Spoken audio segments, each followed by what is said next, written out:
Good morning, church. Thank you, Caleb, Anka, Angela, for the beautiful song. I do not know Jason and Wanji and Hannah have been welcome, but welcome back to Pasdak. Nice to see you. Hope you come back more often, so see more Hannah more often. It will be a long sermon, so I hope if I rush too fast, please help me put the hand up. We have been dwelling on the series called The Promised Seed as a long journey, starting from Patriarchs all the way to the last one, where was Golgotha. Golgotha, where Jesus was crucified, was actually on the western slope of the Mount of Olives, the site of the sacrifice of the red heifer, facing the entry of the temple of Herod, where God sat in judgment of the sinner hanging on the cross, and not the traditional pilgrimage sites. Today we're going to dwell on the antitome. The trial and crucifixion of Jesus Christ was like an intriguing, slowly unfolding Greek tragedy drama with its convoluted twists and turns. The Sanhedrin leadership was about to observe the Sabbath, fully triumphant that they have at last managed to silence this irritating, itinerant preacher who claimed to be the Son of God and had worked wonders and miracles to boost his claims. In order to get rid of him, they were willing to do away with the rule of law, having a sham trial, and the national dignity and pride in submitting to the Roman authority, just to have him crucified. And now that the Roman soldiers are certified dead, they are very professional in that, the nightmare must be over. Though the Sanhedrin leadership was upset that two of the members have obtained permission from Pilate to bury him in a newly made cave tomb of Joseph, instead, those days, they actually burned the sinner to ashes, yet quietly, at least, they were assured there was this large stone rolled over the cave opening. Romans actually threw the crucified, if they really want, to the criminal grave.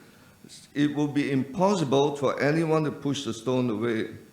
Yet, in spite of this greatly triumphant, strange, dark foreboding seemed to hover in the air. The eerie phenomenon during the crucifixion scene of a terrifying earthquake, even far away, China have recorded the total darkness in Loyang of the 3 hours from 12 noon to 3 p.m. was spooky and scary. Who would think, in the midday of broad daylight, total darkness. Then right in the middle of the evening sacrifice, the inner veil of 60 feet high and 4-inch thick, separating the holy from the most holy place, was torn from top to bottom. It was a shattering, terrifying sound like an earthquake, And the officiating priest could see the inner holy of holies, and strangely, he was not killed. Caiaphas, the high priest, left the temple speechless, still shaking with terror as he pondered about the significance of the veil being torn from top to bottom.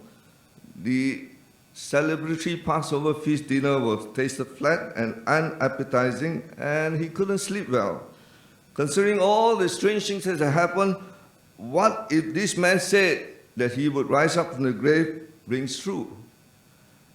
Thus, to calm their fears, the high priest led the Sanhedrin leadership even on the Sabbath day. They broke their Sabbath tradition of no work and no business. They went to see Pilate in the early hours of the Sabbath morning for permission to secure the rolled stone with cords and then sealed with a Roman seal. And according to Desire Ages, they have actually posted 100 guards. Now, it is impossible for the disciples to steal the body away. But what was humanly impossible was possible with God. The priest's face turned white as dead man, and their heart sank when they saw the scene of running, terrifying soldiers. And these were professional soldiers who fought in battles and not fleeing away cowardly. Who wouldn't be when they see two shining supernatural beings moving effortlessly the two-ton stone and hearing the loud call and seeing the emergence of the glorious one from the cave. How can it be? This triumphant victory just 2 days ago on the preparation day now was twisted into a twisted nightmare which left the high priest feeling empty and speechless on the first day of the week. The soldiers claimed that this despised man has risen from the grave. The high priest quickly regained his senses and plotted and bought over the soldiers and later convinced Pilate that the disciple came at night and stole the body away while the soldiers slept.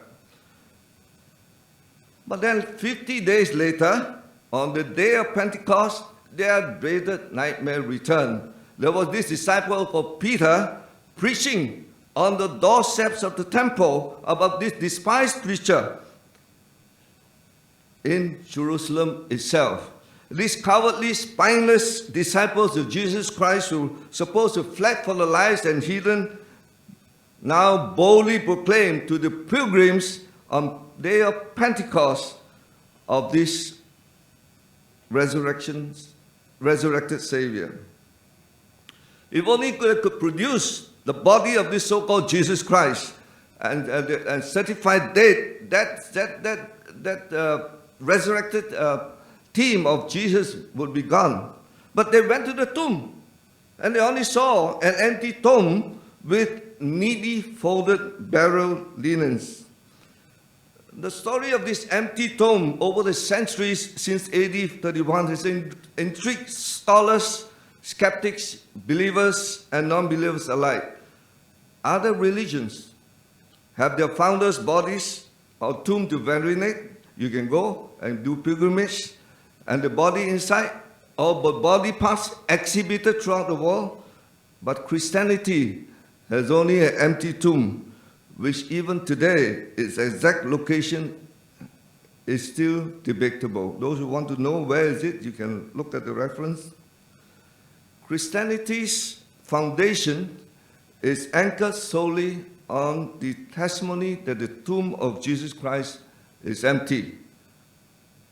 Because of that, Jesus, who died on the cross on Golgotha and rose up from the grave, is the Messiah. And of course, we have this text, 1 Corinthians chapter 15. If Christ be not raised, your faith is vain. Ye are not in your sins. Ye are yet in your sins. Then they also which are fallen asleep in Christ are perished. If in this life only we have hope in Christ, we are of all men most miserable. But now is Christ risen from the dead and become the first fruits of them that slept. It is because Christ was risen that we all are here, that our faith is anchored on this hope of the resurrection. Now, this appearance of Christ is not just secretly to the disciples. He was just not once, but multiple times appeared. Just not to one person, to different persons. Not to individuals, but groups of individuals. Not just one location, but multiple locations. Not in one circumstances, but multiple circumstances. Not just to believers, but unbelievers, skeptics, and even enemies. And these are the multiple appearances of Jesus Christ. You can look through it.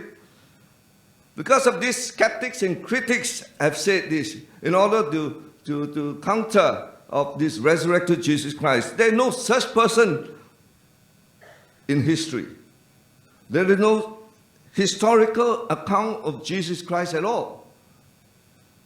But these are what the secular opinion, Bertrand Russell, an atheist, has said. Historically, it is quite doubtful whether Christ ever existed at all, and if he did, we know nothing about him. Thomas Paine, a New Ager, there is no history written at the time Jesus Christ is said to have lived and speaks of the existence of such a person, even such a man. And of course, the other Israeli scholar says, even the most bitter opponents of Christianity never expressed any doubt as to Jesus having really lived. World historian or non-Christians said, no Jew or Gentile from the first century ever deny the existence of Jesus Christ. And then, of course, you have this Encyclopedia Britannica, who put 20,000 words to describe Jesus Christ as a man of history. Here is a quote: "Historical accounts prove that in ancient times, even opponents of Christianity never doubted the historicity of Jesus." In actual, more was written about Jesus Christ than Aristotle, Socrates, Julius Caesar, or Napoleon. So nobody should question the existence of Jesus Christ. There were 24,000 manuscripts in the New Testament that mention about Jesus Christ, above all other ancient documents of ancient people in that time. No other ancient historical person, religious or secular, is backed up by as much documentation as is Jesus Christ. You'll be surprised later on when we see that. And here are comparisons of ancient religious leaders.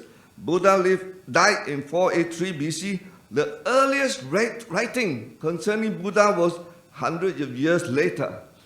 Same as Prophet Muhammad, same as Gathas. But when you look at Jesus Christ, who died in 1831, by the 60s, much was written about Jesus Christ, not only in the New Testament, but also from secular sources, which later I will prove. So Jesus has a shortest time gap between his life and writings that mention him as compared to other religious figures. And Jesus Christ is a real man of history. The New Testament documents establish the historical Christ. Jewish testimony, which are anti-Christians, establish this Christ. And you have the Babylonian Talmud, you have Flavius Josephus, a Jewish historian, actually a general who defected to the Romans. And you have this Roman testimony, Tacitus, Suetonius, Pliny, and so on. And then you also have hostile testimony that establishes that Jesus Christ is a historical figure. And then you have all these hostile ancient writers who were anti-Christians writing about the life of Jesus Christ. We don't have time to go through it.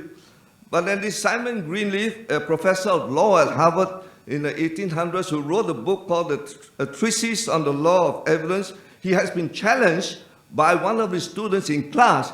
"Professor, can you look through the Bible and prove to us that Jesus Christ didn't exist?" And Professor accepted the challenge. And during that time, he wrote, and he said, "If the evidence for the resurrection was set before any unbiased courtroom in the world, it would be judged to be an historical fact. Jesus Christ rose from the dead." When he wrote this 3-volume on law, it was the single greatest authority on legal evidence. And this is not only the law person who wrote this, but many more. We don't have time to dwell on it, but you can look through it. And here is the historian who said, "I claim to be an historian. My approach to classics is historical. And I tell you that the evidence for the life, the death, and the resurrection of Jesus Christ is better authenticated than most of the facts of ancient history." If you disbelieve historical Jesus Christ, you would believe all that is written on Napoleon, on Julius Caesar, on even Alexander, because very little actually we have information on them as compared to Jesus Christ.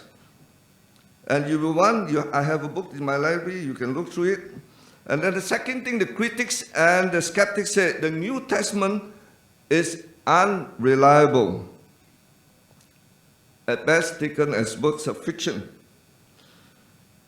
The New Testament writers will claim to be witnesses to Jesus Christ's life. They were there when Jesus Christ was alive. They were there when Jesus Christ performed his miracles. They were there when Jesus Christ was crucified.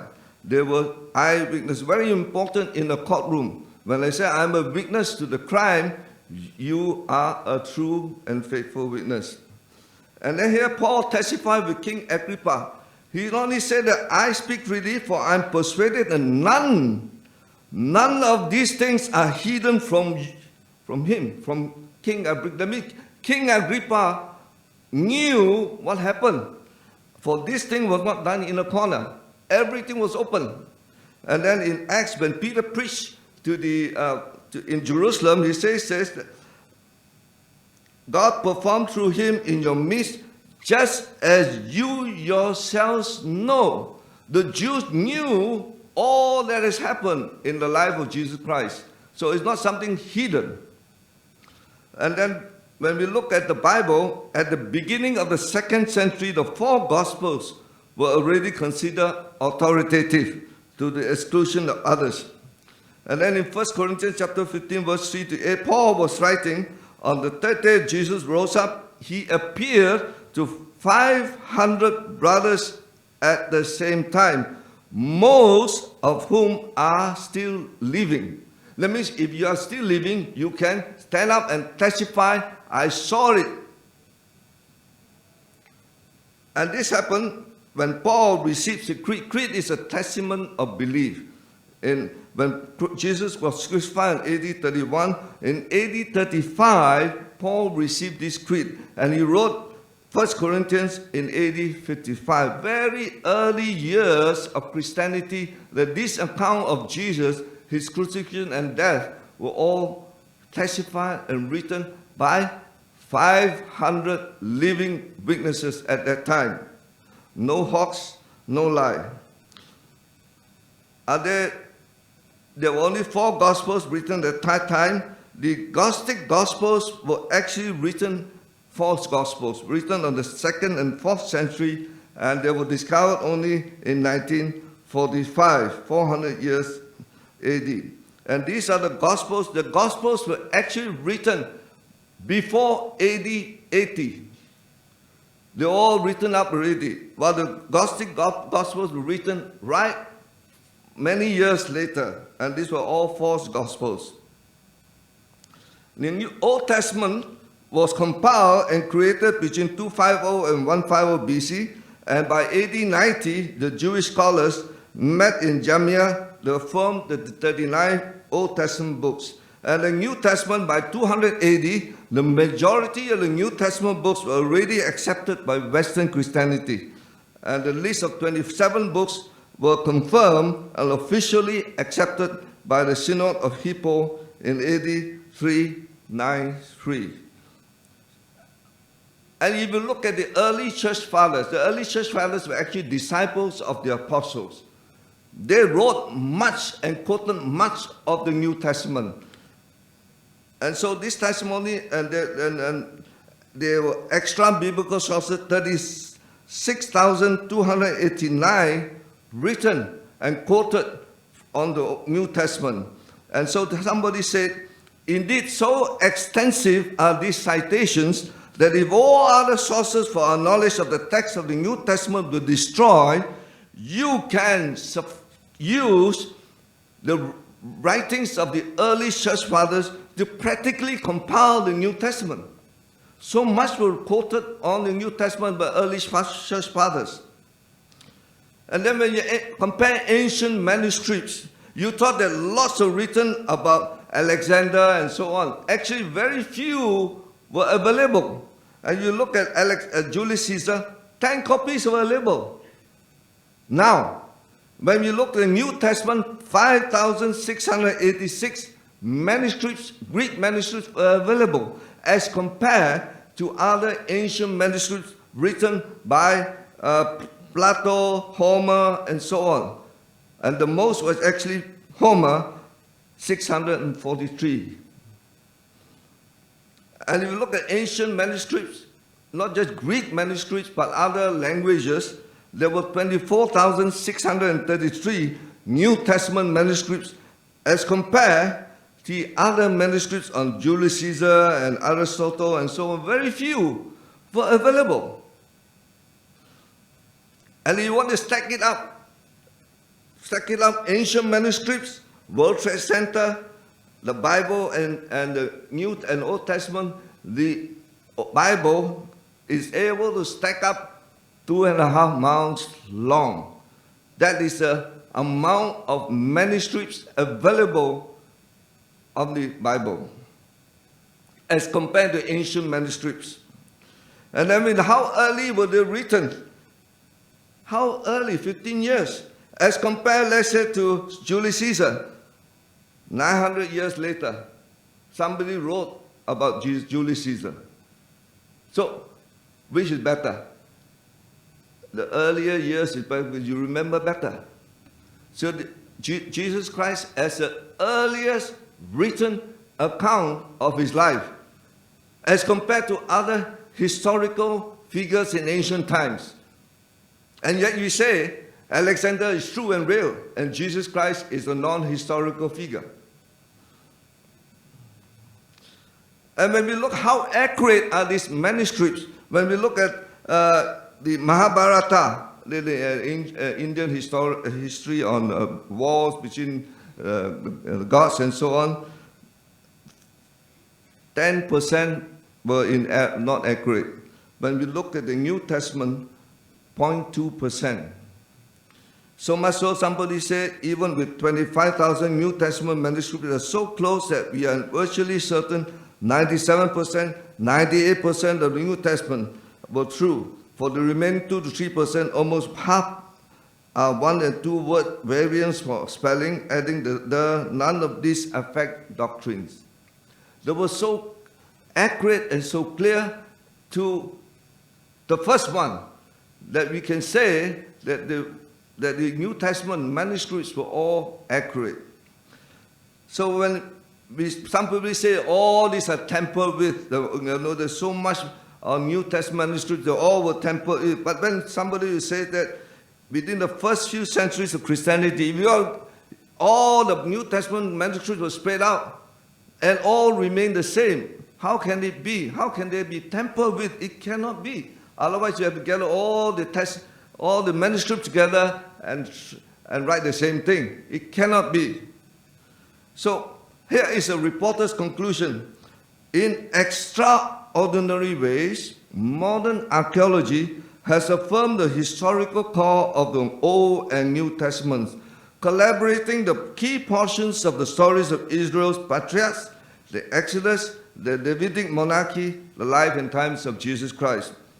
And here is British scholar Bruce, who wrote, the evidence of our New Testament writings is ever so much greater than the evidence from many writings of classical authors, the authenticity of which no one dreams of questioning, normally questioning Alexander, Julius Caesar, and so on. But very few of manuscripts are available on their life. If the New Testament were a collection of secular writings of Julius Caesar, Alexander, and so on, their authenticity would generally be regarded as beyond all doubt. Here is a uniqueness of the Bible. Among all religious books in its scientific accuracy, other ancient religious books abound in obvious scientific errors. The Bible is on a par with modern history, geography, archaeology, and science. No superstitions have corrupted the Bible. Okay? No other ancient book has this accuracy. No other ancient religious book could withstand this scrutiny. I hope you have time. The third thing the skeptics and critics have said, there's no such person, the New Testament is reliable. And the third thing the skeptics will say, Jesus Christ did not die on the cross. The empty tomb is the hoax of the ages. Of course, those of you who know Da Vinci Code, Dan Brown, it says Jesus never claimed to be God. He married Mary Magdalene, went to France, father a daughter, not Hannah, but Sarah, and they produced a line, secret line, and so on. And so the New Testament was a man's lie, and everything about Jesus is a big lie. Then when we look at the road to Emmaus, Jesus fulfills all Old Testament prophecy. In actual fact, the 29th prophecy being fulfilled in one day, on the day of crucifixion. One day. We don't have time. 29 prophecies were fulfilled. And then all about Jesus Christ fulfilled the predictions of the Old Testament. Isaiah 42 and 49 on Messiah as a light to nations. Daniel 9 on the time of his execution. And Psalm 22 on the nature of his execution. And Isaiah 53 on the meaning of his execution. And so when you look at Galatians chapter 4, verse 4 to 5, it says the fulfillment of time. If it comes earlier, the Romans would not have been in control of Palestine. If it comes later, the Romans will have gone. So right on the time, Christ came and became a human being. And so you thought that we are the only church who believe in AD 31. But this is from the beliefs of the Church of God, which is not non-Adventist. Here he says here about AD 31, the day of the year of Jesus' death. The decree of Artaxerxes to rebuild Jerusalem 457, 69 weeks, and no longer, and all this 69 weeks, and later on I'll show you later. Here how we calculate is this. 69 weeks will determine unto the people 483, degree of Artaxerxes 457, and then when we go up to, when you change from BC to AD, there will no 0 years, and then you add one more year, so 26, and you come to AD 27, and that's a year when Jesus was baptized and began his public ministry. 3.5 years later, he was crucified on Passover in AD 31. Why AD 31? Because there are many churches believe AD 30. And there are others who believe AD 33. Do we have evidence on that? Jesus appears AD 27, baptized age 30. There were 4 Passovers in his ministry, recorded in John. And the final Passover was AD 31. And that was the year when Jesus died. The spirit of prophecy was, if you read through in Desire Ages, on the 6th day of the week, the Master died. And then in Christ's triumph, it was on the Friday that Jesus died. And it was in AD 31, in Desire Ages 233, paragraph 2. In the spring of AD 31, Christ, the true sacrifice, was offered on Calvary. And there might be people who say, it cannot be on the Friday because it was a full moon, it was Passover. It cannot be. It has to be a Wednesday. It has to be on other days. It has to be on AD 30. It has to be AD 31, 33. It cannot be.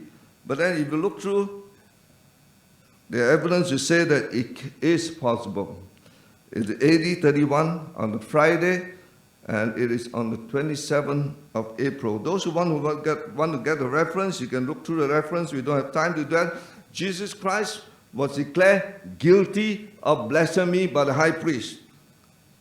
The sentence for blasphemy was stoning, right? And that is found in Leviticus 24. But why crucify him and not go according to Jewish law, stone him? Why? In Deuteronomy 21, cursed is the one who hangs on the tree. And then Paul quoted in Galatians chapter 3, Christ redeemed us from the curse of the law, and having become a curse for us, cursed is everyone who is hanged on the tree. The leadership wanted Jesus to be cursed by God.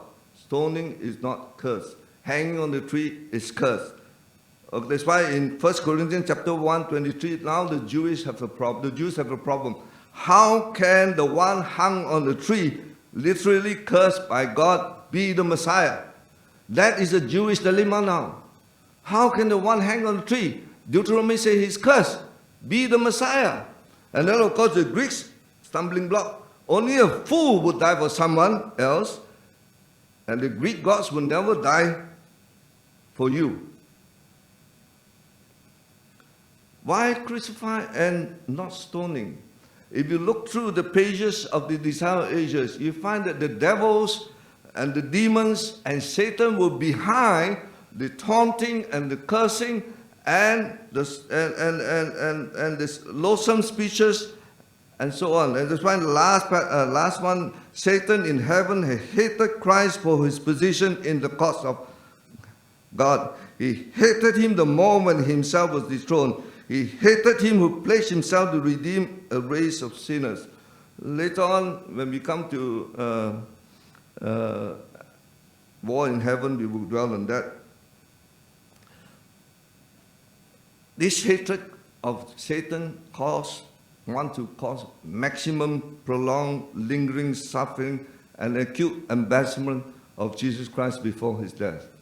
And because of this, Satan's lies and deceit were laid bare before the universe. And at that time, when Jesus hung on the cross and all the things that were done on him before and during the cross, his true character was laid bare before the universe and unfallen angels. No longer can he stand outside the doors of heaven and cause doubts and be on the angels coming in of heaven, because his character was laid bare on the cross.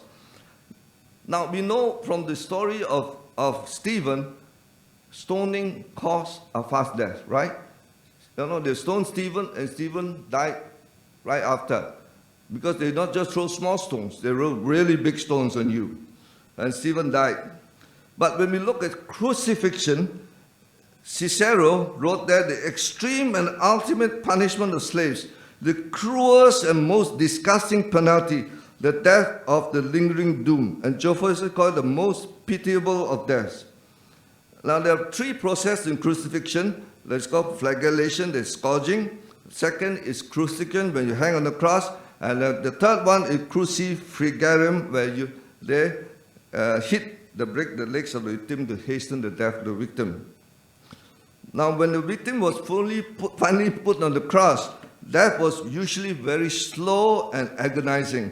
Horace wrote that ravens actually feeding on the bodies hanging on the cross. And the length of suffering per victim was determined by the soldiers. It can be 3 to 4 hours, it can be 3 to 4 days, depending on the mood of the soldiers. Sometimes because you're bleeding, insects, flies will come and feed on you and burrow on you. And most people die from suffocation, dehydration, exhaustion, and so on. And soldiers will wait until the victim died before leaving the scene of the crucifixion. And victims rarely was allowed to be taken down after death to be buried. Sometimes hanging on the cross, there will be birds, ravens will fly and eat the remains. And we always believe that the victims were clothed. Jesus was clothed. No, Jesus was naked. Why? When Adam and Eve sinned, they were naked. If Jesus is a sinner, he was naked. And that usually were hung naked. And here is written by Seneca, who lived in 4 BC to 65 AD. He's a tutor, the Nero, he's the philosopher, he's the dramatist. He says it's better to die early than to be hanged on the cross. We don't have time to dwell on that. Here are theories to explain the empty tomb. 10 theories why the tomb was empty. But then most of them will say about the stolen body. Here is Trypho, the Jew, who said in the 2nd century that the disciples stole the body of Jesus Christ. But when we look at the collateral circumstances, 100 pounds of spices were used, and the body cost was 110 pounds. Very large stone was placed in front of the cave, and it was supposed to be 2-ton stone. 20 people could not move the stone. And the pilot gave 10 men 5 weapons of security guard, but Mrs. White, the temple guards were 100. Were there outside the cave, and death penalty for sleeping on the job and leaving the post without authorization. And there was a Roman seal. Anybody who broke the Roman seal would be placed to death. And then, of course, they were clothed, and when the dead body, Jesus was clothed with cloth. Aromatic spices were added in, and this is actually gummy consistency. They're supposed to fix onto the body, so you can easily remove it. But then when John, the disciple, went in and saw the nicely folded grave clothes, here is the commentary in the Desire of Ages. He said, Jesus had placed these grave clothes with such care. It was a Savior's hand that folded each and laid it in its place. order and perfection as seen in all his work. So even in the clay clothes, it was nicely put aside. So John the disciple saw the nicely placed grave clothes, and he believed. How? Because for 3.5 years, he saw how neat and tidy his master is. Without fail, he would see Jesus on waking up, folded and tidy up his bed covering. That is a lesson for us. Thus, when he saw the neatly folded napkin of grave clothes in the way it's being done, he could have recalled his master's handiwork, which means Jesus Christ must have risen from the dead. And that's why he saw and believed. Now, there are a lot of writings on the medical perspective on Jesus Christ. I still have 10 minutes to go through. In answer to the popular swoon theory is Jesus just fainted on the cross and then he woke up later on. Okay, and that's why Dan Brown, went to France. Some of you went to India. Some say he went to Japan. And here are the 6 trials of Jesus Christ. The 15 things done on Jesus Christ during the trial and crucifixion. And he actually, before that, on Gethsemane, he sweated blood. And historically and medically, it is there when you're under a great strain. Capillaries from the skin can break and you can sweat blood. And then, during the trial of the priest, they give a blow to his face. And then the Romans scourged him. And these are not simple cane. They're 18 inches long, leather tongs, and each tongue have a stinker metal balls, and attached to it were pieces of sheep and cattle bone. And the back was exposed, beaten from neck to down, and when you do that, you literally slice your skin off, including the muscle. And one medical practitioner said that the 39 lashes, you need 2,000 sutures. And they put the crown of thorns on his head. They spat on him, they tore the robe off his back, and he was scorched. When you tore the boat, they opened the wounds, and the Roman actually pulled his beard. And then they put a crown of thorns on him, okay, and these are not simple, small little thorns. They were 3 foot long, and then they cost 300 to 400 puncture marks on the scalp, and you try to hit on the scalp, very painful, because very sensitive area. And of course, they put a horizontal crossbar on him. It weighed 100 pounds, and he has to move 650 yards, and naked. And given this, they will nail his wrist to that, and they put the patibulum and lifted onto the stipes. Okay, and there were controversy whether the nails are on the wrist or on the wrist, and some people say it's not possible to be on the wrist, but there have been depictions earlier. They say it can be on the wrist and on the palms, and I sincerely believe it's on the palms. Okay, when you put that, you try it. You just put a little needle on your very sensitive. Your hand is very sensitive actually, especially your fingertips. Very sensitive area. It causes excruciating and fiery pain. When you hit the nerve here, you're really painful. Okay, and these are the nails being used. Simple nails, but 5 to 7 inches long. And then when you hit onto the feet, it also gets extremely electric pain on your leg. And psalmist says, when you hang on the cross like that, your joints were dislocated. And here is an ancient description of crucifixion, massive strain on the wrists and arms and soldiers, and you literally want to go up and down breathing, and every movement will cause pain on the legs and on your hands and everywhere on your body. And then the soldiers, because of Sabbath, decided to break the legs of the other two, and then found Jesus died, and they used a spear and punctured his side and blood, and found he was dead, and used a spear to confirm that he's really dead. Okay, Here are the medical use of the death of crucifixion. In short, here is doctors who say, historians have long agreed that Jesus died. Medical specialists now seem to be growing in agreement on how Jesus died. And that is Baylor University Medical Center proceedings in 2021. And here are the scholarly published articles on medical specialists who analyzes the Old New Testament account of Jesus, and they say most of the time, majority say he died of asphyxiation, cannot breathe. And others say he secondary factors, cardiovascular collapse, shock, coagulopathy, suspension trauma, syncope. Only 3 say that he didn't die. Majority of specialists say that Jesus actually died on the cross. So here is William Evers, written in JAMA, Journal of the American Medical Association. It says here, clearly the weight of historical and medical evidence indicates that Jesus was dead before the wound to his side was inflicted. Accordingly, interpretation based on the assumption that Jesus did not die on the cross appear to be at odds with modern medical knowledge. So, majority of specialist doctors, when they analyze the New Testament account of Jesus' death and so on, they said he died on the cross.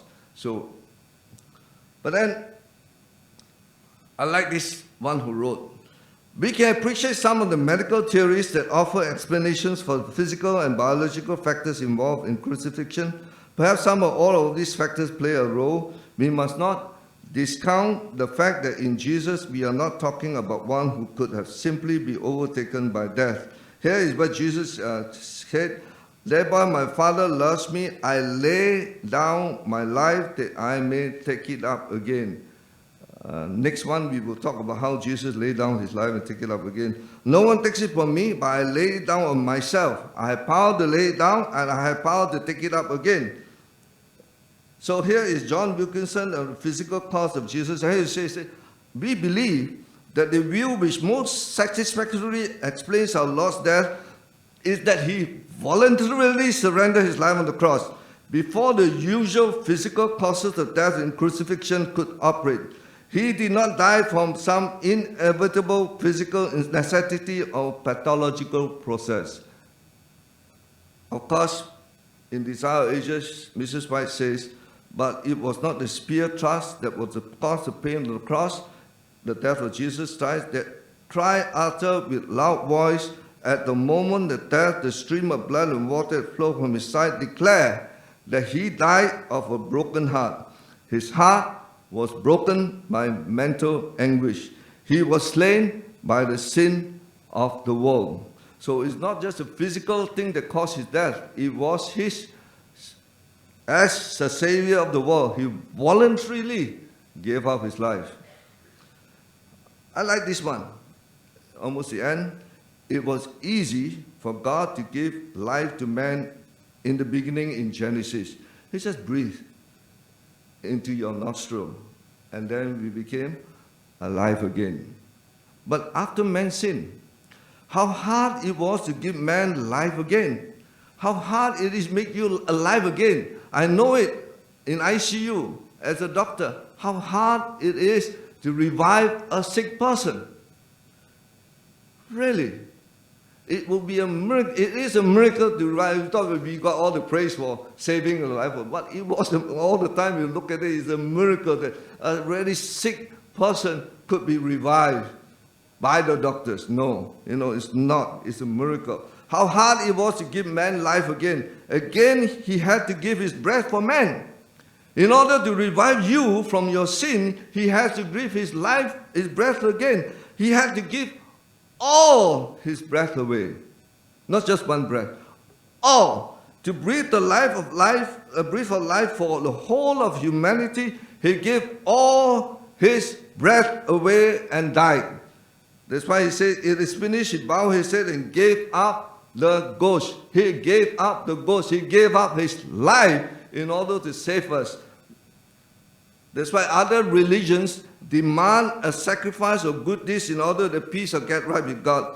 The Bible tells us of an incredible story of God, the Creator Himself who laid down His kingly robe and godly nature to be a man in order to be the sacrifice and died to save sinful man from sin and eternal oblivion. To save all of us, God Himself volunteered to die for us. But the good news is this: the tomb is empty. Jesus Christ is alive. And because He's alive, we can be hopeful we will be alive. Thank you very much.